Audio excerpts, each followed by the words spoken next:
కాంగ్రెస్ తెచ్చిన కరువుతో అల్లాడుతున్న రైతులను బీఆర్ఎస్ అధినేత కేసీఆర్ పరామర్శిస్తున్నారు. ప్రభుత్వం మెడల్ వంచి నష్టపరిహారం ఇప్పిస్తానని రైతులకు భరోసా కల్పించారు. కలిసికట్టుగా పోరాటం చేద్దామని పిలుపునిచ్చారు. ఇదిలా ఉండగా కేసీఆర్ తమ వద్దకు రావడంపై రైతులు హర్షం వ్యక్తం చేస్తున్నారు. కేసీఆర్ పాలనలో ఈ పరిస్థితి ఏనాడు రాలేదని వాపోయారు.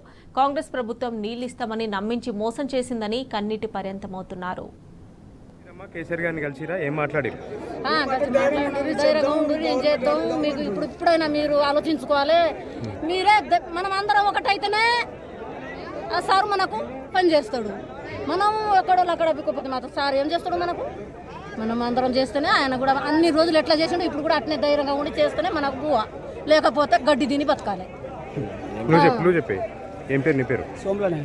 ఏమడిగిరండి కేసీఆర్ని కలిసిరా? కేసీఆర్ కలిసినాం సార్, కలిసినాం, అడిగినాం, గట్టిగా అడిగినాం. అడిగితే ఏమంటుందంటే సార్ ఇక మీరు ధైర్యంగా ఉండుర్రి, ఎండిపోయింది పోయిందానికి పోయింది, మరి గవర్నమెంట్ని గట్టిగా అడుగుదాం, అడిగి దాన్ని ఆలోచన 25,000 చొప్పున కట్టించే ఏర్పాటు చేద్దామని మాట్లాడుతున్నాం.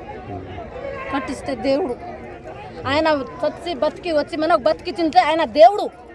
ఎవడు దేవుడు వచ్చి మన అంత జనానికి ఇంత ఇట్లా చెప్తుంటే దేవుడు. 12 ఎకరాలు ఆయన ఇప్పుడు చూపించిన రోడ్ కాడ నిండపోతే రోడ్ కాడ ఇంకొండ కాడ బయటికి వెళ్తలేడు చదువుకోడు. అసలు ధైర్యానికి అట్లా ఉంది. కూడా లేకుండా నాకు ముగ్గురు కొడుకులు వచ్చేసినాం. అంత హెరాజ్ కూలి 4 పట్టారు. కొడుకులు పోయి రైతు బంధు కూడా రాలే. 5 ఎకరాలు రాలే.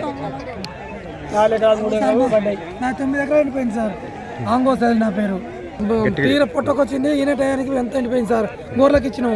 పెట్టుబడి ఎకరానికి 35,000 దాకా వచ్చింది సార్. ఆంగో సైజులు సార్. కేసీఆర్ గారు మాట్లాడిరండి? మాట్లాడినాం సార్. అది ఎన్నులు తీసుకొచ్చి పెడతా అంటున్నాడు కదా, ఏమన్నా రక్షణ చేస్తామని అన్నాడు సార్. ఆయన ఫస్ట్ 1 వారం ముందు ఇవ్వకుండా మేము నాటు పెట్టబోతుంది సార్. ఎకరానికి 5,500 ఎమ్మడి నాటు పెట్టించినాం సార్. కూలీలు దొరకక సంక్రాంతి ముమ్మట్ల పండుగ సీజన్ అని లేబర్ రాలేదు, నారు ముదిరిపోతుందని ఎకరానికి 50,000 పెట్టి నాటు వేయించినాం. ఈ ఎకరానికి వచ్చేసి